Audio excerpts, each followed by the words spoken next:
checking out all the cosplayers, and it's really cool to see cosplay is definitely a thing here at Gamescom. We're coming back, though, inside here in the Mixer Fishbowl, as we're calling it, and we're going to change the tone a little bit and check out something a little bit for everybody. And today I'm joined, of course, by David Calkins, Head of Marketing and Communications at Playful, and Nathan Rose, thank you for joining us, for Senior Producer at Microsoft Studios. And we're going to talk Super Lucky's Tale. If people can't tell already, they're seeing it right now. Yes. Thank you, by the way, gentlemen, for joining us. Thanks for having us. And let's talk a little bit about, let's just start at the top. What is Super Lucky's Tale? Well, Super Lucky's Tale is a sequel to the game we made last year for the Oculus Rift called Lucky's Tale. Okay. It is a full-blown sequel, all new characters, all new levels, aside from Lucky, of course. Right. He's definitely new to this franchise, basically. And you guys, it sounded like you had some success, some love that was really attained to the virtual reality version of this game. Yeah. So give me a little bit of the backstory of like, how did you go from that and then like, okay, let's make this? Well, we love new technology. We love virtual reality. For us, it's not just technology for technology's sake. It's about telling a story and connecting with an audience in ways not possible before. And VR represented a really compelling direction for that. But we always wanted Lucky to be experienced and enjoyed by as big of an audience as possible. Right. Not everybody has VR, of course. Not everybody has VR. You guys kind of pioneered and played around with that interactivity. Yes. And so you wanted to take that, it sounds like, to everyone else. Microsoft came to us with this opportunity, and it was just such a great chance. They are such a great partner, by the way. They feel the same way we do. Nathan here, by the way, as you can see, is playing the game, silently, concentrating. I had to play a game earlier today, so I definitely know that. But so Nathan over here is obviously from Microsoft Studios, and they approached you guys, and they said, let's do something. They share our vision that there's a strong appetite for games like this that appeal to a wide audience. They're fun, they're colorful, they're delightful. And they really kind of scratch an itch that's a little bit more rare these days. Okay, and I agree. You see, rock label trailers and pew-pews and bang-bangs and things like going crazy. Right. We've all seen them, and this is definitely different. I remember when they first aired this, it was at E3, I believe, when they revealed it. That's correct. And I love the idea, like, let's just do something different, especially from a Microsoft Studios portfolio standpoint. It was something that I think was maybe even missing, I would be as bold to say, and I think this is kind of cool that this is now coming, and again, like you said, it's not just for one generation or one type of people. You guys are kind of going for a broad spectrum, right? We are. So we were huge fans of the kind of mascot-led platforms of the 90s. That's what we grew up on, and we get a lot of 90s games. vibes, But the thing is, we have expectations as players today. We wanted to make sure that like whatever we created met those expectations, and so we went back and revisited a lot of those games, and they're, in some ways a little rough around the edges, but there's still a lot of really compelling stuff in those games that we thought, this type of game needs a modern version, like wrapped in a modern presentation and taking advantage of the, what technology like the Xbox One X can do. It sounds like, and I'm a child of the 90s myself, I grew up playing a lot of these watching it, obviously the trailer, I get a lot of vibes of some of my favorite childhood games. Yeah. I like the idea that you guys weren't out to like, let's not go and like bring that back to life or bring that back to life. You guys, it sounds like you more went like, let's bring the passion that was those 90s mascot platformer, action-y games and kind of bring that maybe to 2017. Correct me if I'm wrong? We went back and played a lot of those games before when we were making the first Lucky's Tale. Big ones are, you want to renew that passion. Yeah, like Super Mario 64, Crash Bandicoot, Banjo-Kazooie. I love Crash. That was my jam, by the way. Yes. Crash was absolutely. Yes. The epitome of like this whole genre passionate of a game would probably be Crash for me. Yes. But you were going through and playing them? Yeah, we were going through playing them and realizing there is a lot here that really hasn't been done in a while and could be told in like a way that appeals to modern gamers, that has all of the challenge all of the variety and the game depth, but is done so in a simple way. I think one thing that was challenging when 3D platformers started getting big is they were kind of complex. There's a lot of abstraction to managing the cameras versus somebody used to doing 2D Camera angles are definitely an issue. I remember as a child. Oh, yeah. Right. And one of the things we had to do for the VR version of the first game is figure out how to do without that. Because you can't shift the camera. It's just so uncomfortable and disorienting. Yeah. And that actually led to a really, it led really well to this game because we wanted to make it accessible to newer players of the 3D platforming genre. And so what you'll see here is Nathan doesn't actually have to move the camera if he doesn't want to. You can do it if you want, but you can play the entire game without even thinking about it. Put a lot of time and effort into just making sure the camera is not one of those things that's pulling you out of the game. Because I imagine with a game like this, you want to immerse yourself, and you're having fun. You're just going to pick it up. You're like, all right, no stress. You know, I'm just going to have fun. Sometimes you might grind for, I can see collectibles here, or a boss. But I feel like you guys want to make sure you don't detract from that when you're playing the game. That is absolutely correct. And there's so much. You mentioned collectibles. There's so much that we packed into this game to explore, to find, to do. There's quests, all sorts of different kinds of levels. And in fact, along the way, we kind of discovered this concept of what we call the playground platformer, which is basically this idea that some platforming games, you kind of know what you're going to get. The setting may change, but it's basically what you're running from left to right or something like that. Spinning, jumping, Yeah. We wanted Super Lucky's Tale for each level to feel like its own kind of ride. Even within the level to level to level. Yes. Okay. Yes. So there's a lot of variety, like from level to level. You're never quite sure what you're going to get. Which keeps it really interesting for people who have grown up with this genre but want to try like a lot of different experiences. I like that as well. Again, it sounds like this is maybe a lesson learned from older games where, the technology or the time or the forethought might not have been there, where you get the shtick, the mechanic, and then it's just rinse and repeat maybe. Right. And then eventually it's like, but then it's on ice. But then it's underwater. Right. But it's They have still a fire level. Sure. But it's still the same. Jump, spin, smack, collect, whatever. Yeah. But you're saying I can expect different things in different levels to kind of rotate that a bit. You can. In fact, we have a couple of 2D side-scrolling levels in this. Do you really? We do. I actually did not know that. They're beautiful. I've They're seen demos of this game, but I've never seen a 2. I didn't know there was okay.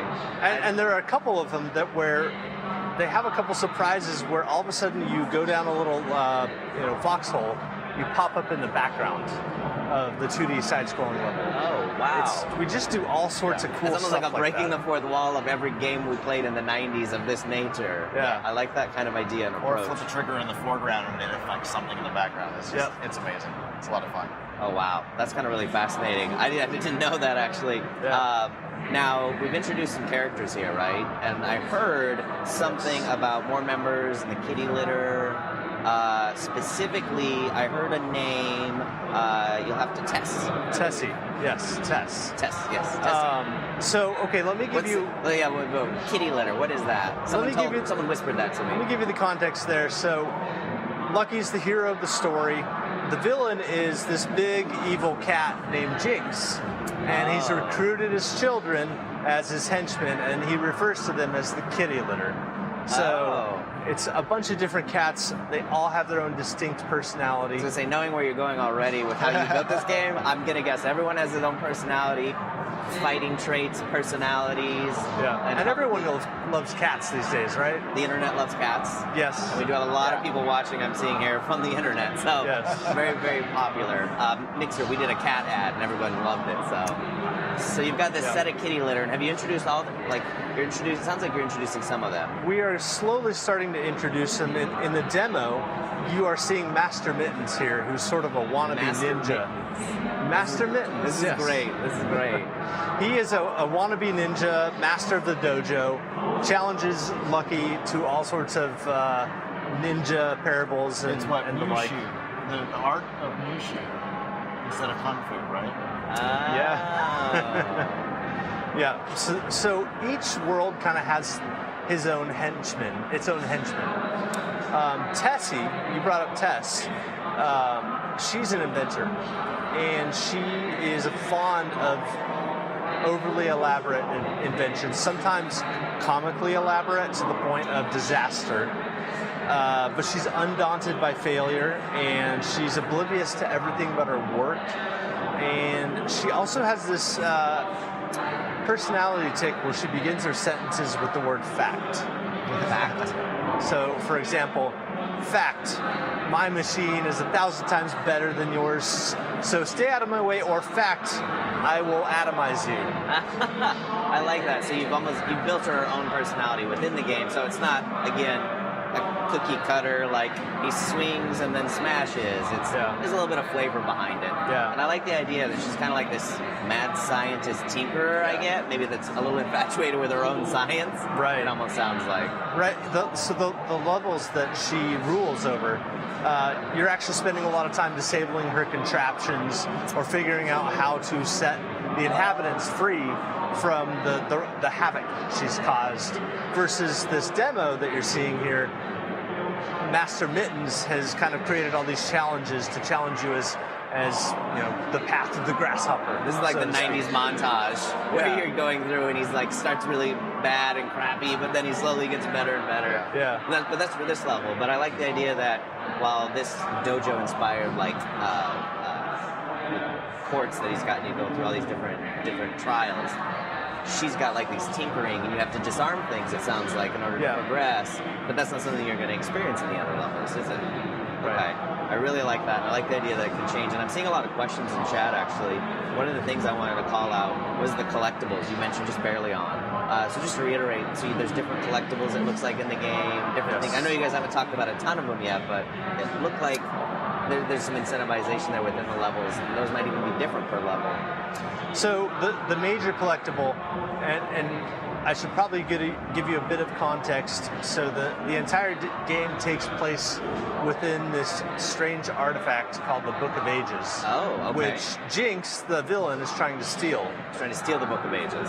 And I don't want to give too much away, but at some point, Lucky, Jinx, and the kitty litter get sucked into this book, and they start wreaking havoc from within. Yeah. One of the main collectibles are these 4-leaf clovers that unlock the new chapters, and each new chapter is a new world. Right. So that's the main collectible, but as you go into all the different worlds, there's a bunch of other collectibles to just really keep the levels full of things to do. There are the letters, which you might have seen Ethan here collecting. Every level has the hidden letters in it, which spell lucky. Oh, okay. Yeah. I like that too from a progression system, because you're like, wait a minute, is this the third or the fourth one? But now you always know, because little nuance there. But that was one of the annoying things I remember back as a kid. I was like, wait a minute, I think I missed one, because they were maybe orbs. Well, it plays into the progression system too. So yeah, you get the Y, and you're like, okay, I missed stuff. Is that a snail? Yes. Yes. Sorry, I just was distracted. Just little NPCs that you can kind of, you know.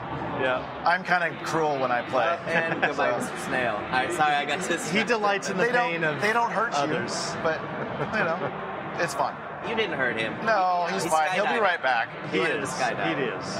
But I'm seeing a lot of clouds. mechanics here. I know we were talking about collectibles, but I'm also seeing some mechanics here, and I'd love to know a little bit more about what kind of, basically, what's in his toolbox. So that was a big thing we changed from the first game, which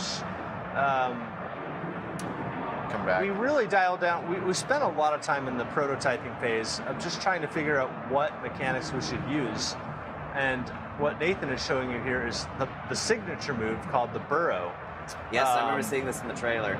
And, you know, we spent a lot of time trying to figure out what this move was, and then we realized it was staring at us in the face. What do foxes do? They burrow. Foxholes, Yeah. So, and it's actually a lot of fun. You can use this to find collectibles or hidden areas. You can use it as an offensive move to attack mobs. And it also, my favorite part about it is there's kind of a rhythm to it once you get good at the game, where there's a flow. Yeah. And you kind of just move through the level in the way that, like, a lot of those 90s platformers you could get to, and it just feels so satisfying. Just kind of like You almost like stitch the flow together, essentially. When you get to that point where you're probably, I'm sure, like 12 hours in, you're starting to get the hang of it. I'm sure about 20 hours in, then you're just sitting there doing a blindfold. You're just mastering everything, burrowing everywhere, and just having a blast. Yeah. Well, I love the attention to detail, even with the burrow. And it looks like he's got some other moves, like he's got the standard run, he's got the standard jump. I'm seeing another one here. Oh, double tail jump. swipe is one. Yeah. And he can actually aim in some cases. Whoa. You're seeing him kind of like with those rock zombie or rock mobs. Yes. He's aiming kind of the heads at each other to knock the other guys out. Okay, so it's not just a standard spin. You can actually spin and aim. There's a bit of precision involved. And then this just gets maddening. It looks lots of platform. Oh, I realize also when he runs on all fours. Yes. Does he rotate between fours? Oh, between fours and twos. Yeah. Yep. Any other tools in his arsenal I'm seeing? Let's see. You know, he loves collecting stuff. Yep. So that's a big part of the game. The tail swipe, the double jump. Oh, is double another jump one. and the tail swipe. Okay, And so the tail swipe in the air. and then We have looks the like- dive from a you have a double dive. jump into the burrow, Diving into which the I can't burrow show is you a on lot of rocks, fun. but I will. Oh, so that's something. I mean, that's something worth pointing out. The attention to detail there. That you just don't burrow into any surface and just pop up and smack. Right. So if I try to burrow here, it'll keep bouncing me. So that could be a mechanic as well, depending on how you play. I'm curious when you build out these features and these different moves. I'm noticing like some attention to detail there. Do you guys like just sit back and like spend a lot of time in making sure it feels real, but it also feels like fun and enjoyable? Because watching him, it almost feels enjoyable watching him do these moves as well.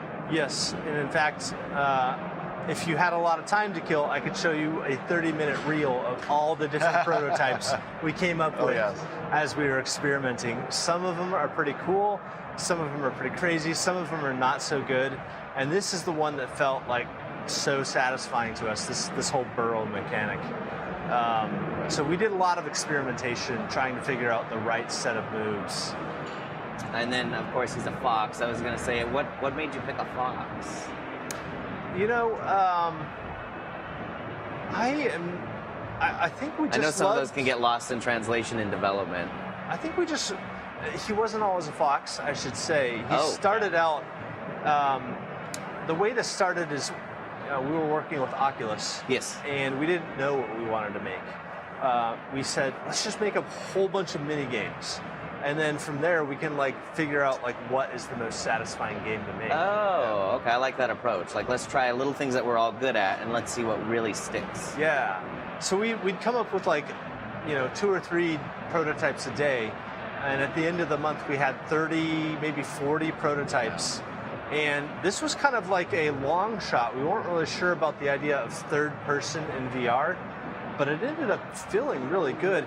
And in that early prototype, he was just a capsule because that's kind of the default Unity asset. Oh, really? Oh, yeah. Okay. Because we built the game in Unity. I'm just picturing this little cute capsule floating around aimlessly. There's only so much personality you can put in a capsule. But at one point, he was kind of this strange-looking alien creature. And then we decided, a fox, we wanted to go for kind of that cute, classic look. Kind of like a, Mario, Sonic, even Mickey Mouse kind of... Something more iconic. Timeless. Yeah, iconic. And we really kind of fell in love with the fox look, and his look has changed over time. He even is a little bit different than he looked in the first game. Yeah. Oh, really? Yeah, because the first game, to iterate, was a VR. It was Oculus Rift title. Right. And again, this is a sequel, but do I need to go and get an Oculus system and play the first one, or I could just jump right into this? This is a full-blown sequel, and it is a completely new story. So you will not be lost at all. In fact, the first game had maybe a few moments of story at the beginning, a few moments of story at the end, and the rest of it was just pretty much pure platforming. It sounds like you guys really focused on the VR game to make sure you got that platforming down and really iterate on that. We really had to, because we'd never built a VR game before, and we had to make sure everything worked. We were kind of learning stuff on the fly. So that was where a lot of our effort went. But this time, we had lots of time to explore characters, moves, and mechanics, and a new story. And so this is an entirely new story. You can just pick it up. You don't have to know the first game at all to really enjoy it.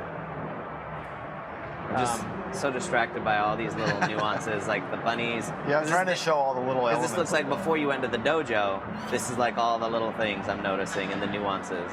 And I think this helps add character to the game.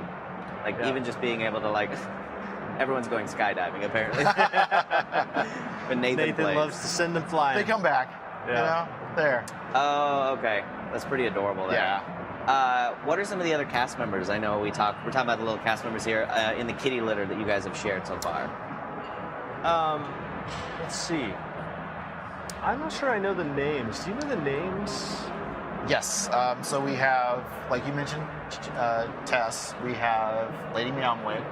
Right. We have who's the big guy with the General Buttons. General Buttons. Buttons. General Buttons. General Buttons. And then we have Fluff and Stuff, who is the big cat who gets distracted by laser pointers. Of course. And then Jinx. Am I missing one? No, I think that might be it. Those are the kitty litter. If you look at the poster for the game, they're all kind of in the background. Yes. On the poster. So yeah, they're in the artwork. So you can kind of see like the direction and get a glimpse of their personality just from that poster that we released at E3. Yeah, I love the whole visual identification of the game, the ambiance. I'm watching chat right now, actually, while we're still in here. By the way, hi chat. Hi guys. They're hanging in here. A lot of them love the art style. A lot of them are loving the gameplay mechanic. A lot of them think it's just adorable as hell, and they can't wait to just play with them. I think I'm most curious about like, if this is just the baseline of what you're showing me, like with this whole dojo, or talking about like the Tinker Toy traps, I'm just way curious now of like what your cast about, your rest of your cast and your rest of your levels have. I like the idea with these games too. They're pick up, enjoy, not stressful. You can put down. This is what I would enjoy probably with my pugs on a Sunday afternoon, just hanging out and playing games. Sure.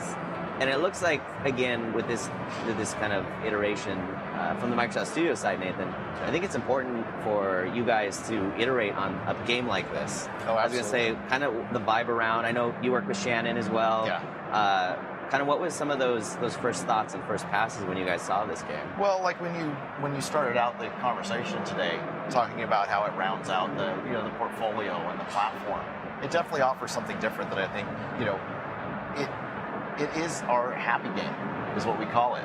And it's really fun to play. It's super enjoyable. And just the characters involved in the world that help bring it together are just, it's fun.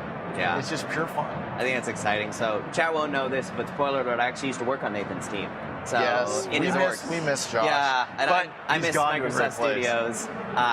Love Mixer over here, but I remember I've seen him play this a couple times where we'd be walking by and I'd see Shannon over there on Studios. Yeah. She'd be in her little demo room, and I've just noticed there was just an overall love affinity for a game like this, which is super impressive just to see, because sometimes it's like, oh, I kind of like this, or oh, I kind of like this flavor of the game.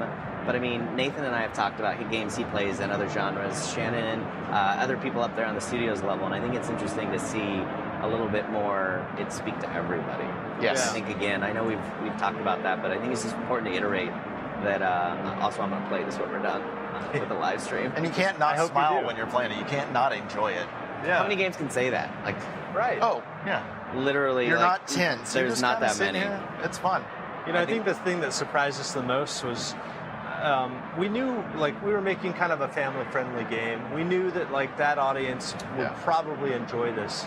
But ever since E3, we've been really surprised at just how much the traditional hardcore Xbox gamers I think it's have an important thing to talk about is kind of what's to the this. reception been really from your side on Playful. I mean, we've had so many people reach out to us on social media, at the event, online, saying this is like a day one purchase for them, or they can't wait to play more. And frankly, neither can I. I am super excited for this game to get out in the world and let everyone experience it. I think this is definitely be something I'm going to be playing. And speaking of playing and when, you guys have a launch date actually that's been publicly announced. We do. It's November 7th. Same day as the Scorpio launches. Yes, it sounds is. like this would be a great. I bet this looks gorgeous. Probably. Yeah. That'd be super awesome.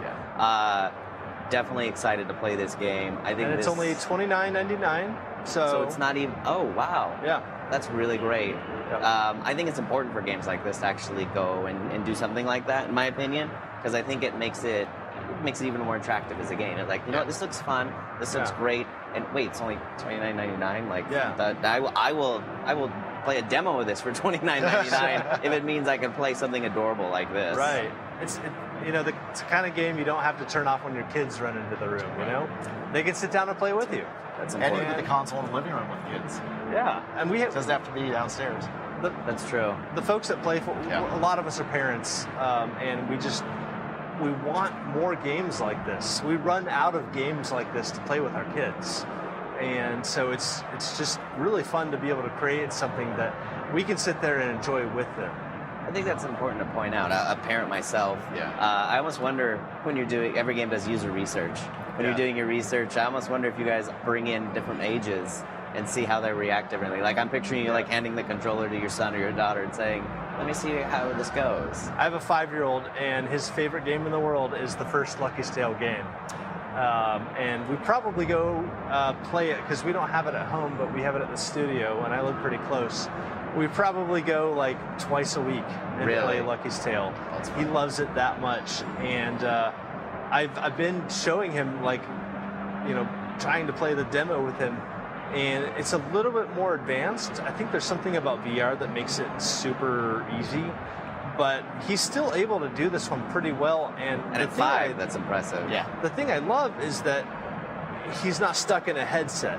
Like, I can look over and talk to him and point stuff on the screen, and it's much more interactive that way. I think it's important to say that when you have games like VR, sometimes, I mean, it literally silos yourself into a plastic goggle on your face, and you close off the world. I've been scared many times by that on accident and on purpose. But I think it's worth saying, like, a game like this where, like you said, you can take the goggles off, you can sit out your spouse, your boyfriend, girlfriend, significant other, husband, wife, or kids, and I think you can just sit there and play with it, enjoy it, and then also just be able to pass the controller over. Sure. Yeah. I think that's something worth saying, because not a lot of games can really say that. Yeah, I mean, our hope is that a lot of different folks will enjoy this game, and we can't wait to see how that goes.